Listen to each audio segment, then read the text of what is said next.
get started in just a minute.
All right, we're going to go ahead and get started.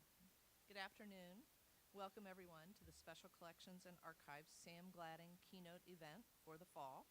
My name is Tanya Zanish-Belcher, Director of Special Collections and Archives, and I want to express my gratitude for you being here. I can promise you will have an incredible and inspiring time with our Gladding book artist in residence for the year, Sauda Mitchell. Before she is introduced, however, I wanted to share a bit about the man whose name inspired our programming, Dr. Sam Gladding. Many of you knew Sam, and for those that didn't, I wanted you to know how special he was. He was a counseling professor who wrote over 18 books, 32 book chapters, 92 articles, and 45 poems. He was a Wake Forest administrator. He served as a mental health responder for 9/11 and the mass shooting at Virginia Tech. He was a researcher, a writer, a husband, and a father, and as one of his colleagues described him, a gentleman and a scholar. He was a supporter of Special Collections and Archives, and when he passed away, he left a generous donation for us.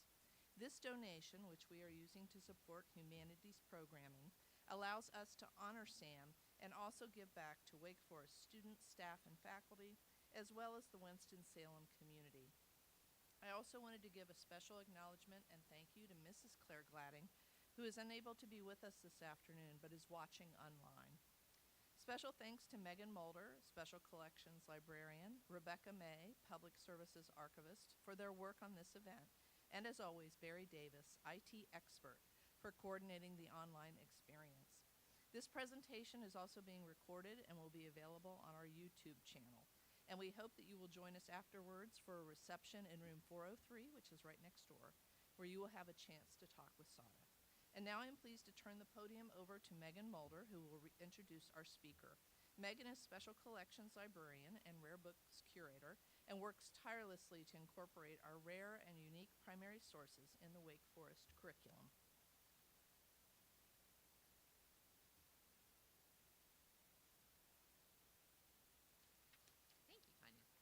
I am delighted to be here today to introduce Sauda Mitchell and to kick off her year as Tanya said, Artist in Residence here at ZSR Library. For those of you who don't know Sauda, I will just start by saying she is an amazingly multi-talented person, as you will gather from her talk and from this introduction. Sauda is a community supporter, a certified archivist and librarian, an educator, and a multidisciplinary artist. She has an MS in Library and Information Science from Drexel University and worked as a librarian and an archivist at the Savannah College of Art and Design, so some serious librarian cred, which I know this crowd will appreciate. She's now pursuing a doctorate in education at Drexel, furthering her research on student access to archives-based engagement and primary source analysis as a catalyst for elevated cognitive development. Sauda is also a lead archivist at the Winthrop Group and is currently spearheading the processing of a large corporate archive of local interest. So we're glad to have her on that project too.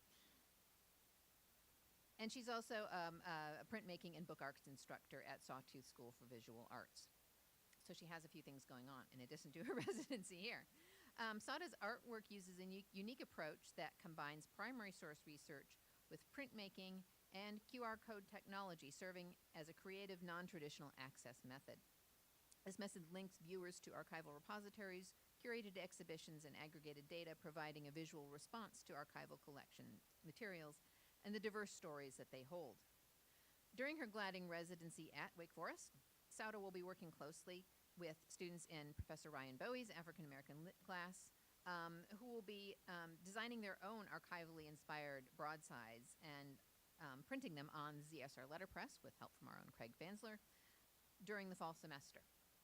In the spring semester, Sauda will create her own artist book inspired by ZSR's Maya Angelou Film and Theater collection and other collections. So stay tuned for other information about other events and the debut of that material also. Sauda's artist books are held in the permanent collections of institutions such as SCAD, Museum Art, MIT, Harvard, Smithsonian Libraries, the Library of Congress, and now Wake Forest Special Collections, as we have acquired one of her most recent works, which she will describe in her presentation, and then you can see in person after the talk. So please join us for that. We'll also be hosting a reception immediately after this talk, just next door in the next room, so please also join us for that. You can talk to Sauda and learn more about what she's doing. And now please join me in welcoming Sauda Mitchell to Wake Forest and ZSR.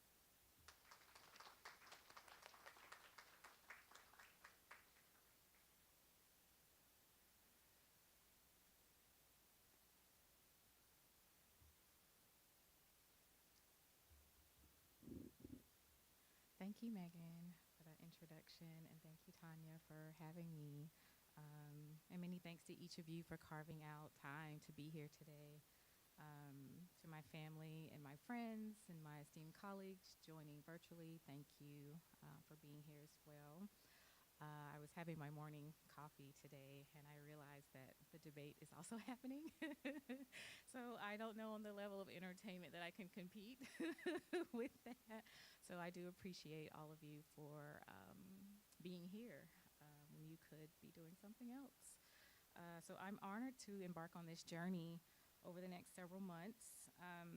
In the early planning stages for this residency, I wanted to learn more about Dr. Samuel T. Gladding.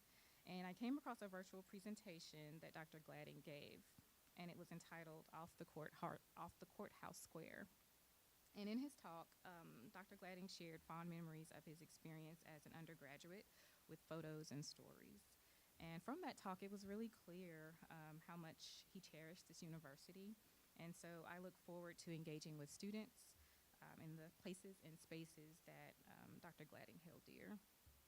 So this evening I'm going to talk about my passion, and that's making meaning through the context of archives, artist books, and the African American collective memory. I'll begin by sharing where my inspiration comes from and what making meaning means to me.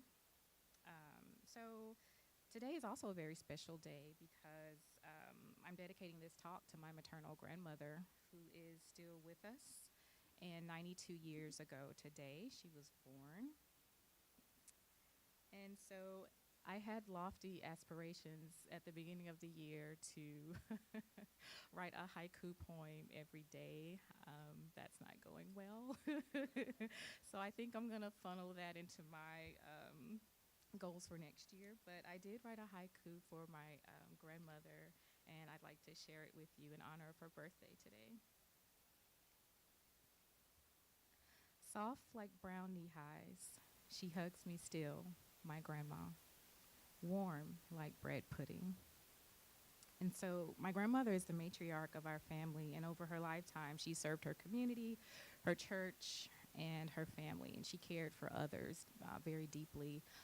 She retired from Carver School, high school, as a custodian, and in that capacity, she touched so many lives, from students to the teachers there. And so when she retired, they just, poured gifts and awards and bestowed so many honors on her for her service. And so my grandmother also cared for others who couldn't care for themselves. And so she was caring for a family around the time I was maybe 11 or 12 years old. And so she took me with her to her job. And I remember, I don't know how I remember knowing that Dr. Maya Angelou lived across the street from this home where my grandmother was working.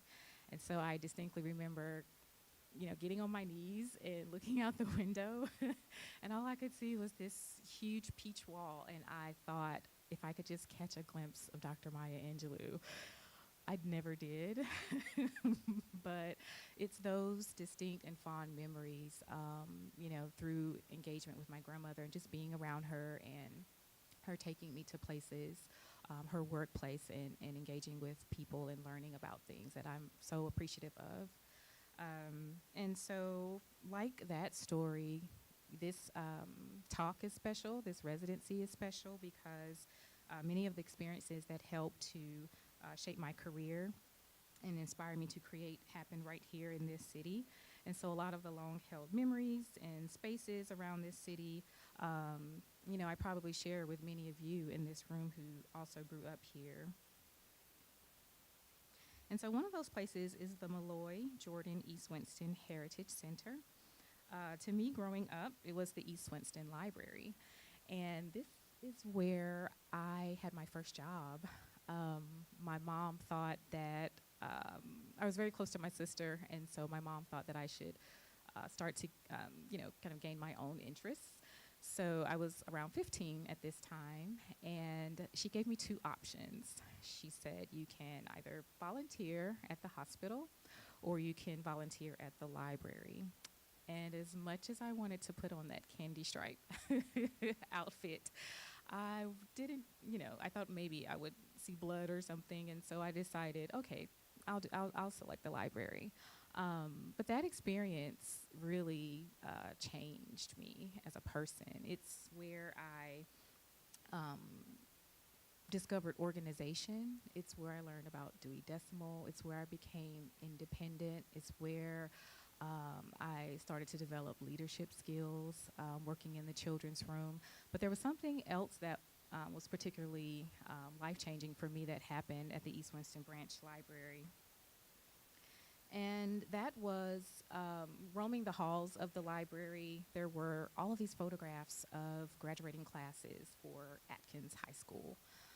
And so I remember my mom, she would always tell us stories, and she mentioned that she, also attended Atkins High School. And so the next day I went to work and I, just went up and down the hallway searching for her graduating class, and it was missing. And so I went home and I asked my mom, like, where's your photo? I didn't see your class photo. And so she began to tell me that the year that she was a senior at Atkins was also the year of desegregation. And so she was bused to another high school here in Winston-Salem. And so her graduating class never got to march together. And so they've been, ever since, they've been called the class that never was. And that was really important to me. It really stood out. I never forgot it. Because to me, it signified that if, there's a gap or something's missing in a narrative, in a story, in a historical record, then, there's no evidence of the people.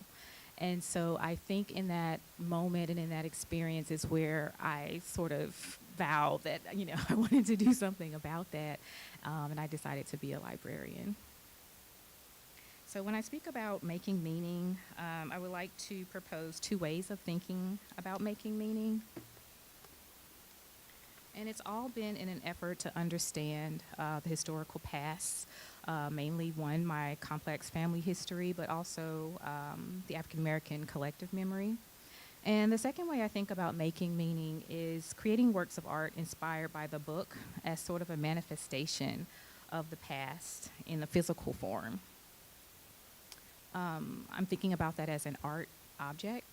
And the object offers physical qualities that invokes critical thinking, analysis, and in turn inspires students and researchers and scholars to make their own meaning through writing and creative works. The result is a continuous dissemination of information and the perpetuation of archival engagement through sensory experiences. So I grew up with my grandparents telling me stories. My mom used to tell me a lot of stories. And even to this day, my dad loves to share stories. And the culmination of all of those years of stories resulted in a solo exhibition at the Telfair Museum's Jepson Center, curated by Aaron Dunn. And so I titled my exhibition Recorder, and it called attention to the definition of the word record through its Latin roots explicitly, where cor means heart and dare means give. So in an essence, I think about recording from this definition of recorder as giving memories back to the heart.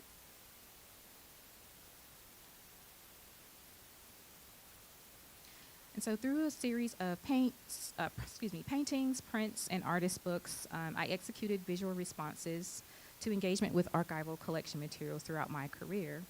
And with permission from repositories, it was a combination of years of researching personal papers, photographs, artifacts, and curated digital collections. And so a big part of making meaning for me is understanding thematic topics of study, to include my family history. And as a part of my exhibition, I created 2 works from Fluke cured tobacco and hand-carved sticks by my father. So in this image, you're looking at a copy of a marriage record for my great-grandmother. And the empty frame signifies a gap in my own family history record for information that we have been unable to locate in terms of my great-great-grandmother. So again, I'm still trying to understand complex histories and ties while contending with archival record gaps. So except for childhood memories, I had no prior knowledge of my family history beyond my grandfather until in 1999, Meet the Harstons, Black and White, aired on 60 Minutes. During that time, I was in high school and had no interest in my family history, so I was unaware about this airing on 60 Minutes. And it wasn't until years later that I realized my connection to the Harstons while working as a research assistant at the Georgia Historical Society. And during that time, I'd spent a lot of my work day researching for other people, locating their relatives, conducting genealogy, doing building research, but never really focusing on my own family history. Until one day I was talking to my aunt, and we were talking about our family, and she mentioned my great-grandmother, Judy Anderson. And so she shared with me that my family had produced a family book, and my research led me to discover my grandmother's maiden name, which was Judy Harston. So I immediately located the archival collection that was centered around the plantations where my family derived from, and that collection is at the Wilson Library at the University of North Carolina, Chapel Hill. I nervously searched through several ledgers owned by the Harstons and became overwhelmed by the names of men, women, and children. And at one time, the Harstons' holdings consisted of 45 plantations spreading from Stokes County all the way into Virginia. And so making meaning of my own family history gave me a new sense of purpose for the work that I do now. And also, I embarked on a journey of self-discovery. So when I touch words or I engage with primary sources where my family names appear, I feel much closer to my ancestors. And even in my own art, I apply adinkra symbols as a way of protecting them. And then I surround them with tobacco in the museum environment in this piece because in another tapestry, which was next to this one, there was actually a photograph of my great-grandmother. And so I wanted to surround her with a little bit of home. And for me, that was always growing up smelling the tobacco in downtown Winston-Salem. So that was the reason for this piece. So if you peruse the library, you'll see the publication about the Harstons.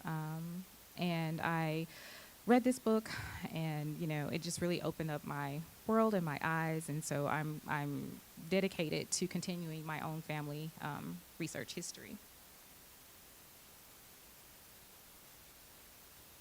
So making meaning encompasses utilizing materiality, binding techniques, color palettes, text, and primary resources.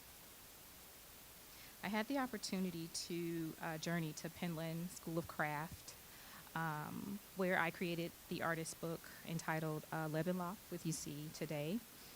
And this artist book was created during a workshop that I attended at Penland called Stories Around the Table with Sue Terrell, who's an amazing ceramicist. And like much of my artistic process, it starts with research. And so I met with Martha Hartley, who's the director of Old Salem Museum, Gardens, Library, and Archives. And there I viewed records documenting Peter Oliver's life, and I became inspired by the story. And so while at Penland, Sue taught us the sgraffito decorating pottery technique, with sgraffito being Italian, meaning to scratch. And this particular technique uses layers of colors, underglazes, or colored slips to leather hard pottery, and then you scratch off parts or layers to create contrasting images, patterns, and textures to reveal the clay underneath.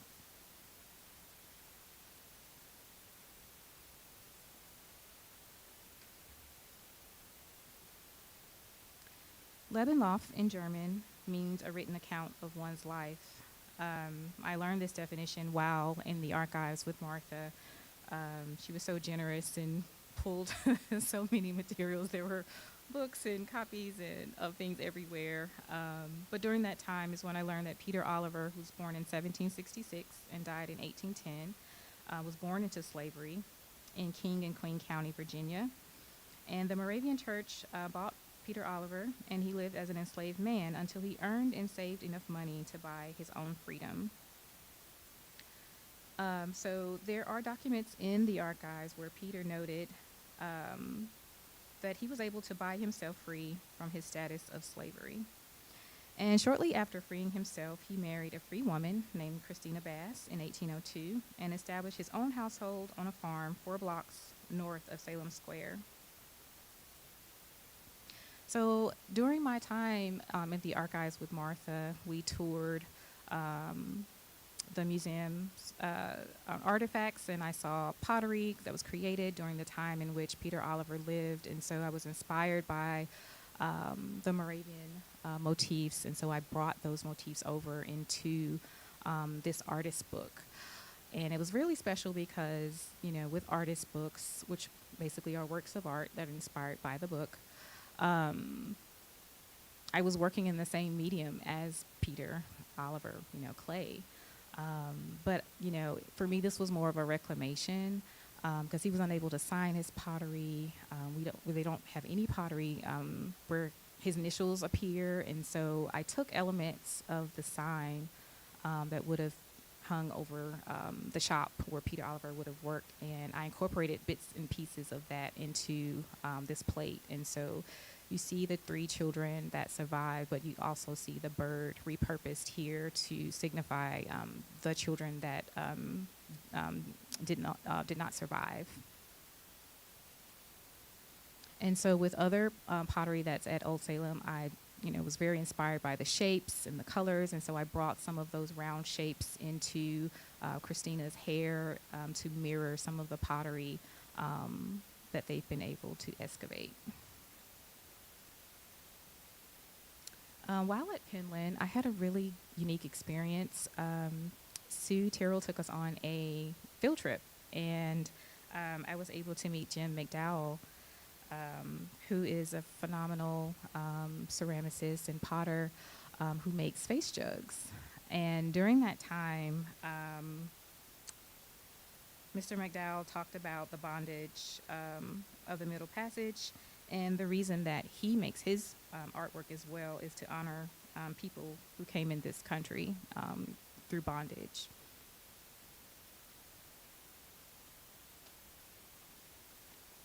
And so while we were there, Jim McDowell told us stories. He offered us drinks out of his cooler, and he gave us a tour of his personal studios, which I thought was, such a treat because, those, to me, my creative space is sacred. And he opened that up to us and showed us his studio space. What I distinctly remember and cherish is during his talk, he would often look over to me and say, "Isn't that right?" Or "Don't you agree?" And, I realized that he was confirming things that, as a Black woman, I knew, even though we didn't know each other. It was just a part of our collective memory and experiences. And so that was really special and confirming for me, and especially in the work that I do as well. And so I brought this piece because as I was leaving, Jim McDowell ripped the price tag off of this, and he gave it to me. And he said, "I'm just so glad that you're in this class." And I thought that was just so special, his generosity. And so this is something that I really cherish.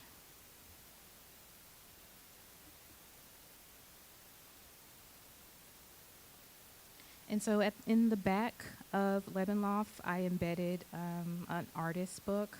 That was the challenge with this piece in trying to incorporate archival primary materials into this artist book, which is something that I try to do with many of the works that I create. So I just had this idea to poke holes in the clay and string it to be able to attach this artist book and embed it in the back of the plate.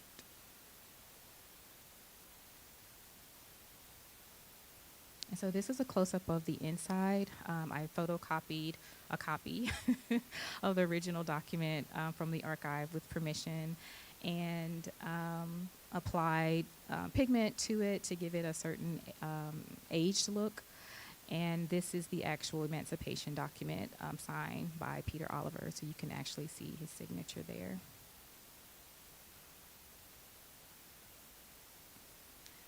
So I'd like to also share with you an artist book that I created entitled God's Battle Axe during another residency that I completed. And I really don't recall the moment in time where I first learned about Zora Neale Hurston.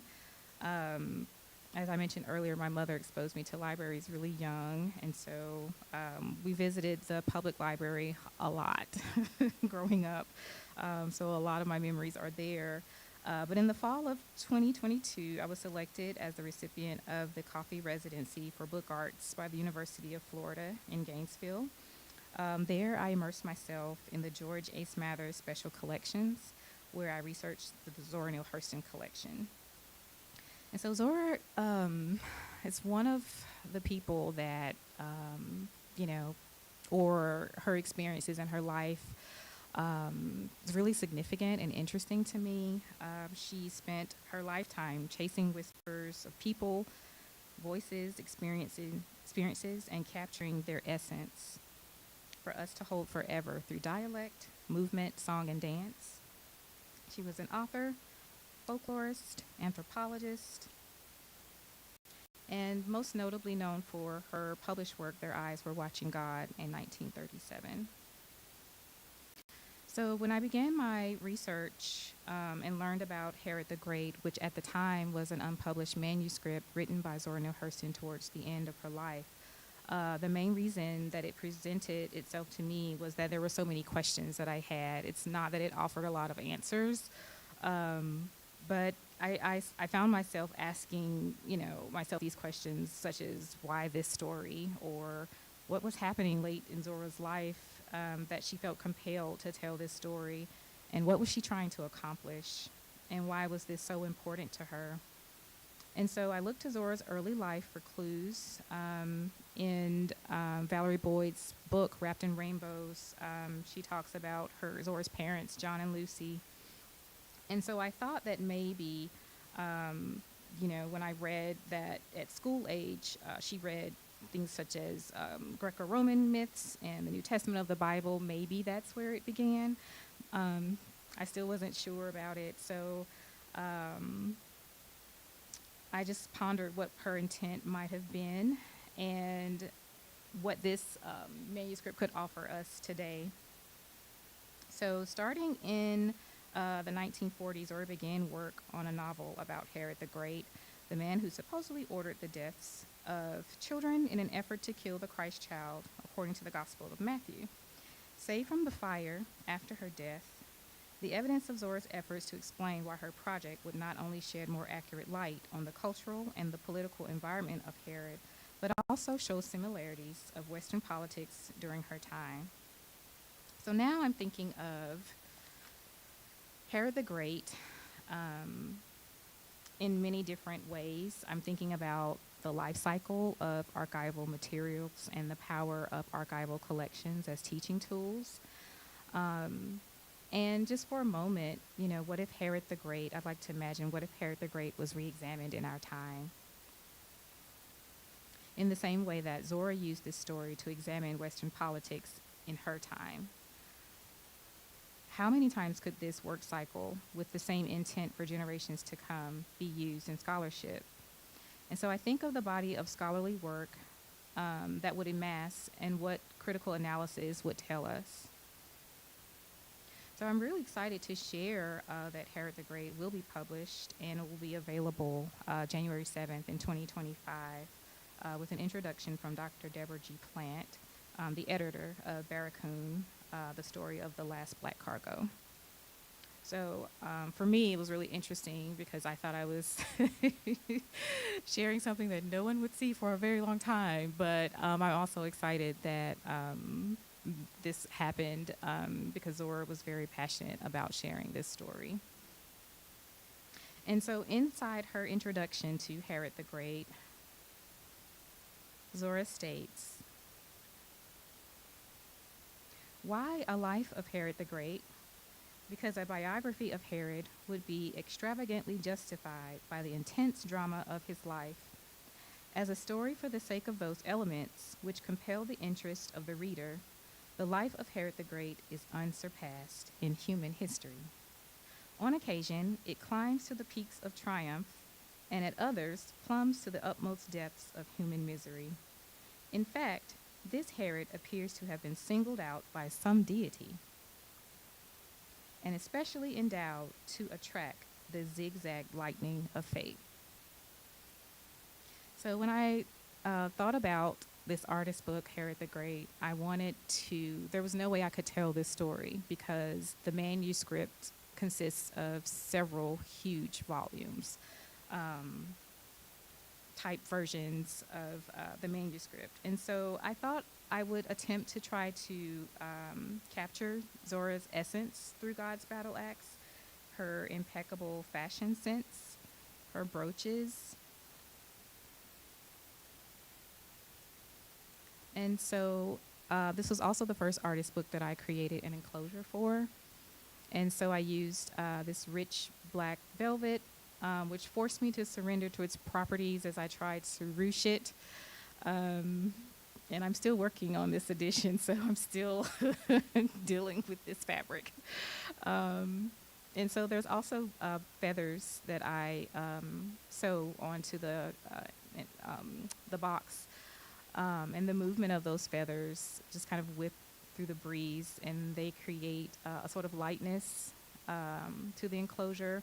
But also this artist book weighs 5 pounds, and that's intentional because I think Zora's work is so phenomenal and inspirational and has really stood the test of time. And so the weight signifies the weight that Zora work carries.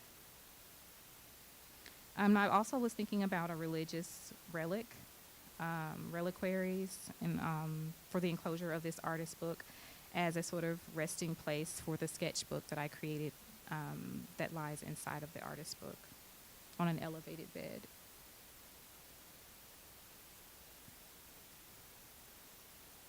And so with many of my artist books, I'll talk a little bit about the QR codes. I don't use a lot of text. On occasions I do, but because I'm an archivist and I'm merging archives and art and bookmaking together, in 2017 I started embedding QR codes into my artist books as a way to link viewers to the actual primary source. At the time, no one was really using QR codes in 2017 because it was pre-pandemic, and so I remember the first time I had my art was being shown at the SCAD Museum of Art. I actually had to put text on the wall of how to download the app for the QR code. So that's how long ago it was. But I felt it was important for Zora to speak for herself.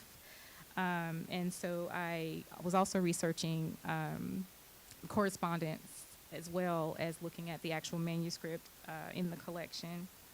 And so I came across this letter that Zora wrote. And in this letter, she began by apologizing for her bad handwriting. And then she continues on to state the status of her health, which was declining at the time. And then there were other letters in the collection where Zora mentioned her work on the manuscript. But in this letter particularly, which this artist book links out to, she writes to Madame Sebliner, in which she states that the life of Herod is something that she's trying, and it's more difficult than ever before.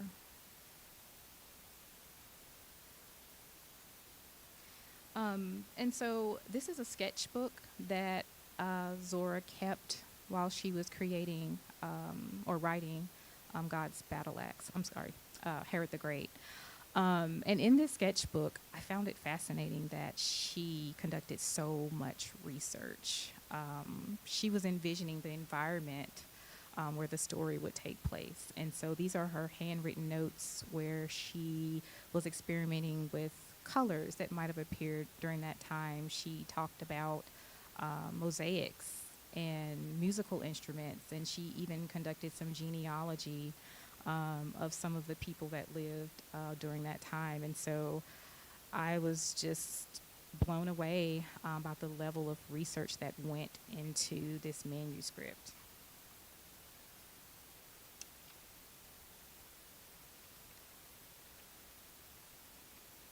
And so with God's Battle Axe, I took remnants of what I experienced and read in that sketchbook, and I brought it into physical form for this particular artist book. So the cover is embedded with mosaics. The inside, I'm using columns, which she also talked about in her sketchbook. But then I'm also incorporating other elements that I've used in other artist books, such as Adinkra symbols for protection. And I'm also bringing over the feather into the artist book itself, as well as photographs of Zora. And there you can see the QR code within the pen and ink illustration that links out to the letter written by Zora.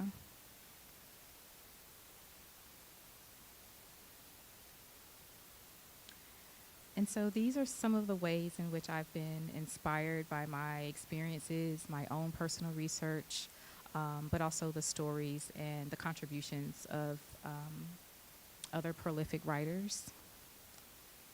But I would like to talk a little bit about reimagining archival engagement in a sense of how these artist books are used and how universities collect my artist books as teaching tools, and how I also teach others how to create artist books.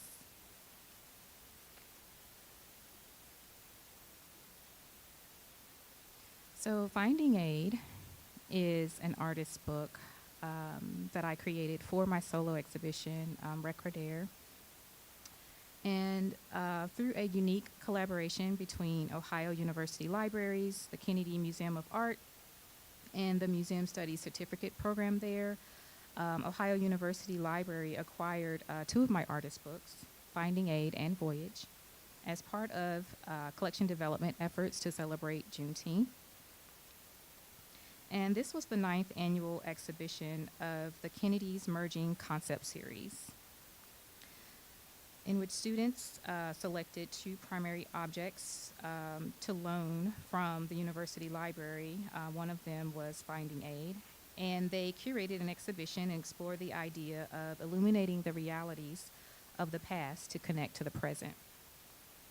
So students in this one-year certificate program represented different disciplines across Ohio University Athens campus. And the students were responsible for researching, selecting, and interpreting objects in the exhibition. They also had to plan and design and develop educational content, and also, as you can see here, install the exhibition. And so I was really elated when I learned that the students had selected my artist book to be a part of their exhibition as they were in their museum studies class. And so with Finding Aid, this particular artist book, I cut 10 linoleum blocks, 8 by 10, and each of those linoleum blocks represented a different story that I had discovered through a collection that I was working on at the time surrounding the civil rights movement in Savannah, Georgia. And what I found really interesting is that although these records were in different repositories, the stories were connected because the people who experienced the civil rights movement and who advocated for equality in the city, they knew each other. And so I would go to the Savannah State Library, and there would be mention of, or a newspaper that would connect to the records that I was working on in terms of the NAACP in Savannah. And so I was really compelled to tell and share some of the stories that I'd encountered, as well as some of the primary sources, which included telegraphs from Medgar Evers, letters from Dr. E.J. Josie, who was at one time president of ALA, his correspondence to W.W. Law, who was past president of the NAACP in Savannah. And in their correspondence, they talked about so many things, but what was really exciting is in one letter, Dr. E.J. Josie wrote to W.W. Law and talked about the time that Dr. Martin Luther King came to Savannah and how they sat down and ate dinner, and it was on the anniversary of his death that he wrote that letter. So I've had the opportunity to kind of write about some of those things in various publications, but that was really exciting for me. And so it was also exciting to see how students interpreted those records and that information in their class, in this museum studies class, because they also had to create labels for the exhibition. And so one of the panels in that artist book is called Francis. And so the students researched this panel, and they linked out to the QR code that actually linked out to a digitization of a slave bill of sale. And they analyzed and critically thought about that primary source, and this is the label that they wrote. And I'll just read the first paragraph, and it says, "It's a sunny afternoon in Savannah, Georgia. The year is 1863. Soon, the American Civil War will come to an end, spurring a century-long movement towards black equity in America. All of this is beknownst to Frances, a 14-year-old girl who stands on an auction block in front of a white crowd. She is sold for $3,000. A bill of sale passes hands, and Frances passes out of the written record." So for the same reasons that I selected this primary source to include in this artist book, Finding Aid, is the same reason that students selected this panel to create this label, because they also understood that this primary source was the only evidence of a person's life, although it was a transaction for a human. They understood how powerful this primary source was, and so this is the panel that they decided to create a label for.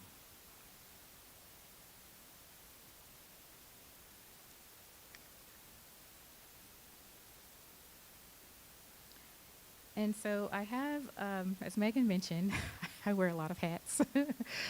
So I also enjoy teaching, not only teaching with primary sources in terms of introducing students to primary sources, in a archival setting at a university, but also teaching workshops and encouraging people to bring, significant primary sources of their own and create their own artist books.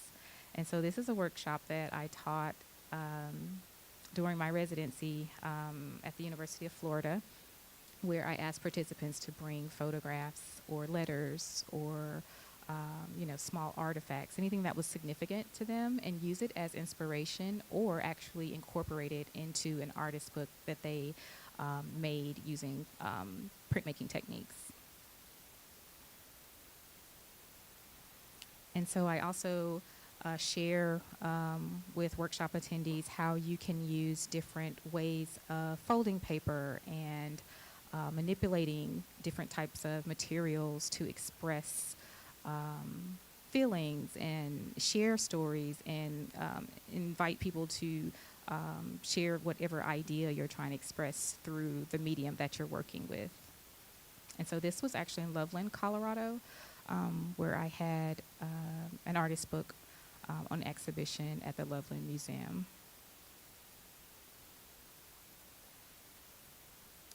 And so most recently, I've had an artist book to be acquired by MIT, and I created this artist book a few years ago without the intention of, thinking that it was going to be used in the way that it's being used now. But I wanted to share this quick little video with you that I just came across one day of Dr. Maya Angelou talking about Timbuktu. So I'll share that first, and then I'll talk a little bit about Timbuktu, the artist book.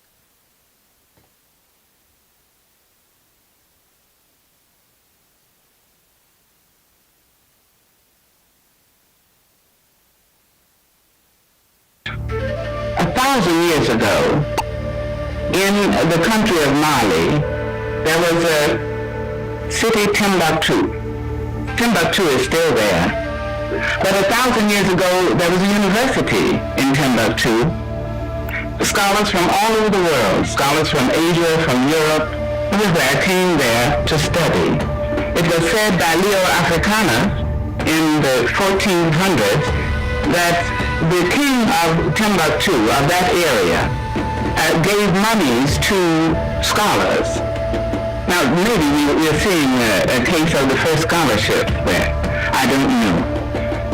But it was also said by Ibn Battuta, an Arab explorer, that more monies were spent on manuscripts coming from the Barbary, manuscripts from Spain and about. More monies were spent there in that kind of trade than on anything else in Timbuktu. We hear the word Timbuktu and think immediately that it's a word made up to explain the difference or the distance between the known and the unknown. Timbuktu is still there today. Unfortunately, the biting sands of the Sahara have covered those walls of the old university, nearly covered them, and covered the streets where scholars used to go. But you can still go if you take your time and your money to go to Mali. Ouagadougou, here, in Upper Volta. It's the capital of Upper Volta. Many people think the sounds are so un-Western. They hit our ears with a kind of strange feeling. Well, that's true. But the sounds sound like the languages of Africa, which are always rhythmic and certainly tonal. Now, it would be interesting, I think, for a student of African history to trace the Benin sculpture. The Benin sculpture in Nigeria has influenced European art. Modigliani, Braque, Picasso have admitted, I don't mean to imply that they had to admit, but they have said, in fact, that their art, that the new art that they devised in the early 1900s was influenced by the Benin and the Yoruba sculpture.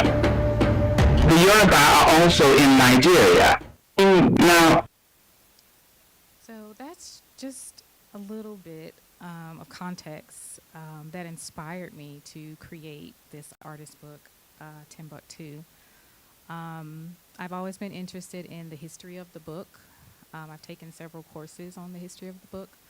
And so I wanted to create something to pay homage of Africa's influence on that history. And so that's where Timbuktu comes from. And so the Aga Khan Documentation Center of MIT Library acquired Timbuktu. And the Aga Khan Documentation Center is a research center focused on the built environment of Muslim societies. It supports teaching and scholarship on the history and theory of architecture, urbanism, environmental and landscape design, visual culture, as well as conservation, with a particular focus on research and teaching activities of the faculty, students, and postdoctoral fellows. So situated within MIT libraries, the Aga Khan Documentation Center is a part of MIT and was established in 1979 by a gift from His Highness the Aga Khan. So through the acquisition, select archives of the Documentation Center include visual archives, architect archives, as well as scholars archives. So Timbuktu is presently being used as a teaching tool in collaboration with the Timbuktu Manuscript Training Project via the University of Hamburg. The Timbuktu Manuscript Training Project provides melanin instructors with training on how to conserve, digitize, and catalog manuscripts in Arabic script. The project takes place in Timbuktu, Mali, and is based on an innovative partnership between the United Nations and the Ahmed Baba Institute of Timbuktu. So in this artist book, I'm really teetering the line with sculpture because it can be mounted on the wall.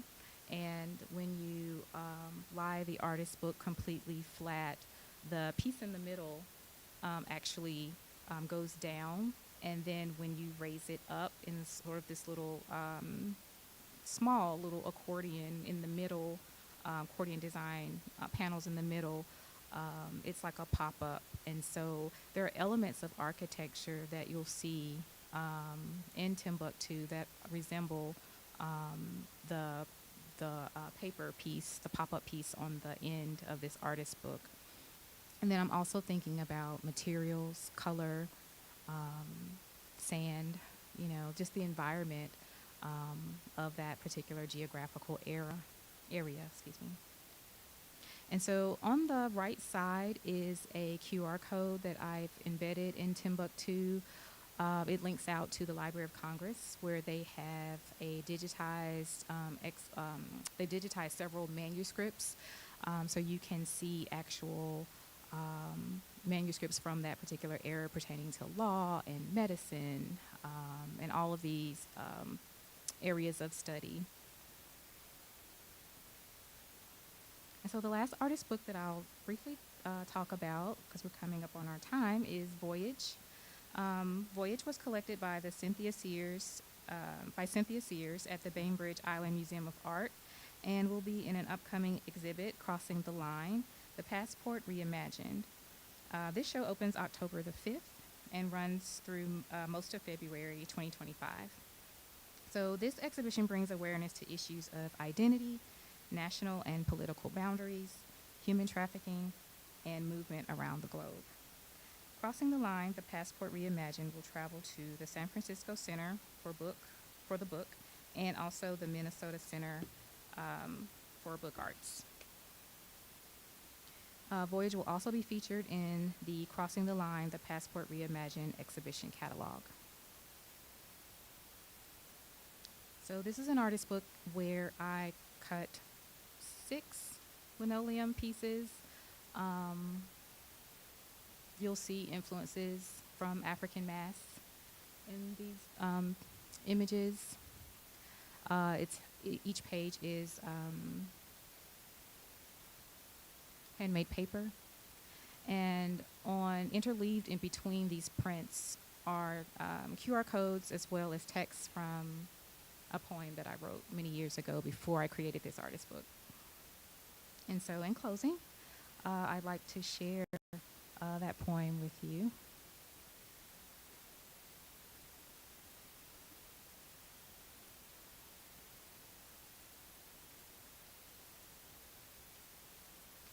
Before the voyage to the sea, we were full with the sun's warmth on our skin.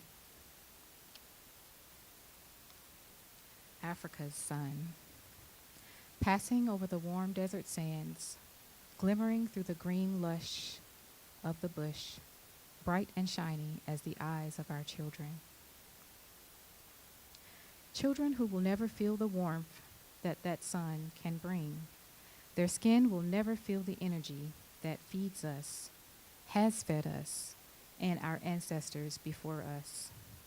They will never know the protection of kings in a land fortified by the presence of God, felt since the beginning, a seed of darkness in the deep, dark soil, reaching in the cold, damp, rich earth. Rich with possibilities, that seed is snatched. Where fullness once dwelled, the earth is now cold. Slowly, the sun is fading from view behind the trees.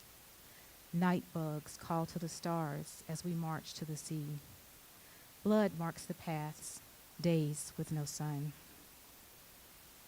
The love of kinship eroding away like the rocks on the shore, which the waves crash against in fury, but the dark seed will not be replenished back to the cool, damp soil. In its place, longing will grow, longing of kinship, never to return.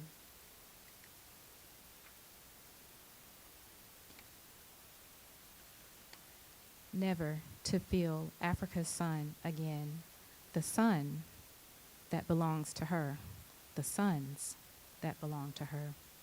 Waves crash away our names. Humiliation rips away the self that knows the origin of our being. We leave behind our sun, our sons. Darkness cries from the belly of the ship, mirroring the sound of a million bees. Some of them fly away, trying to reach the sun. They sink to the bottom of the sea. With children in arms, they return to the land of the sun. Now joined with it, they shine on those they were forced to leave behind. Before the voyage to the sea, we were full. And now, all that remains is our skin to remind us of the sun's love, passing over the warm desert sands, glimmering through the lush green bush, bright and shiny as the eyes of our children. Thank you.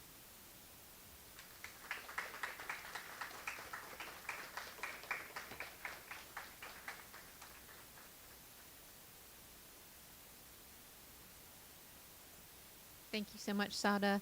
And like I said, if you are free, please join us for a reception next door. You can talk to Sauda, ask her any questions.